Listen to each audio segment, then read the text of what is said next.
Good evening, viewers. Welcome to Power Sector News. Today's headlines: Solar challenges facing by commercial and industrial segment.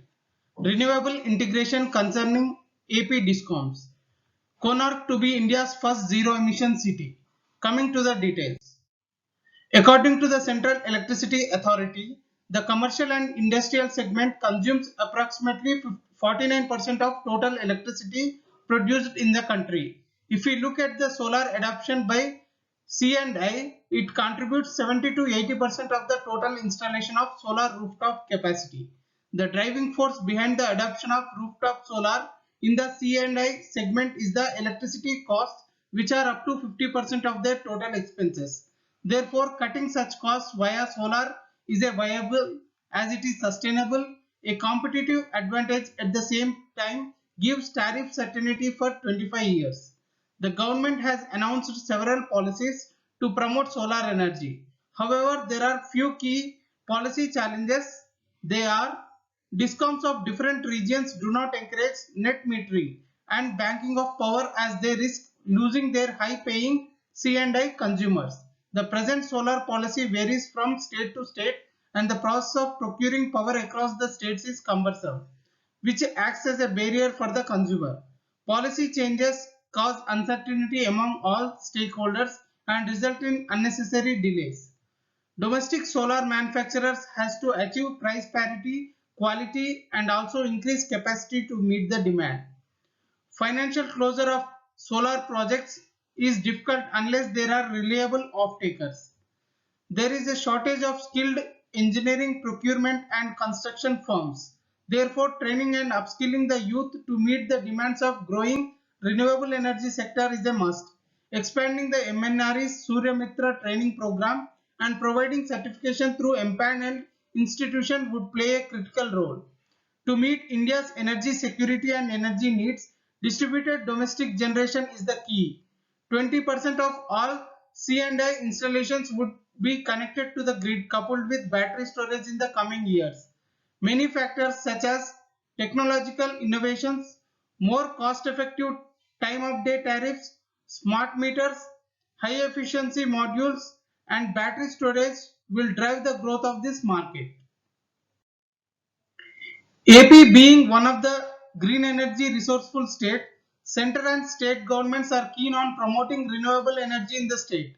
Currently, renewable energy capacity is 7,500 megawatt. The governments have planned to increase this to 25,000 megawatt in the next 4 years.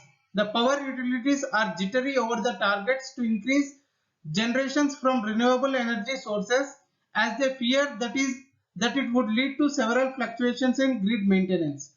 Currently, the demand range of AP is 5,300 to 10,000 megawatt. Challenges in the RE integration. It is observed in several instances that there are large variations in renewable energy. The difference in actual and forecast varying from 50 megawatt to 2000 megawatt. Usually, the power planning is made on a day-ahead basis. As these variations are observed during the day, it is difficult to find the required quantum with the short notice, resulting in load shedding or opt high-cost power from intraday market. In intraday market, the procuring power is not assured. Hence, the SLDCs end up in overdrawal of power from the grid, resulting in violation notices from SRLDC. Hence, the discoms are not ready for large-scale integration of renewable energy in Andhra Pradesh.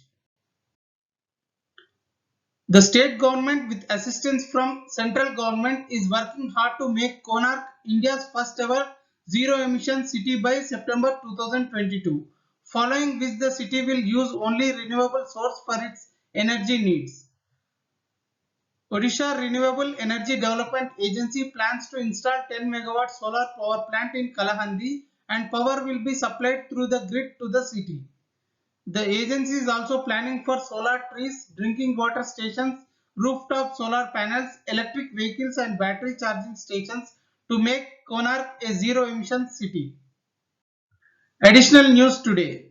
Haryana announces 37 paisa per unit cut in electricity tariffs for consumers. India records 25,000 crore investments into EV space in 2021 so far.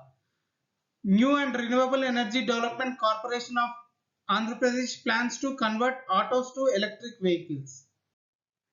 Price discovery at power exchanges.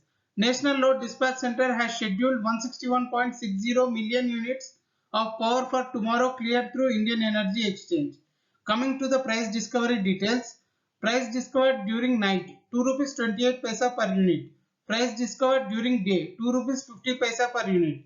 Price discovered during evening 3 rupees 95 paisa per unit. Price discovered round the clock 2 rupees 88 paisa per unit. Weighted average price is 2 rupees 94 paisa per unit. There is no congestion for power transfer in the network and the prices are uniform in all the regions. Thank you and good day.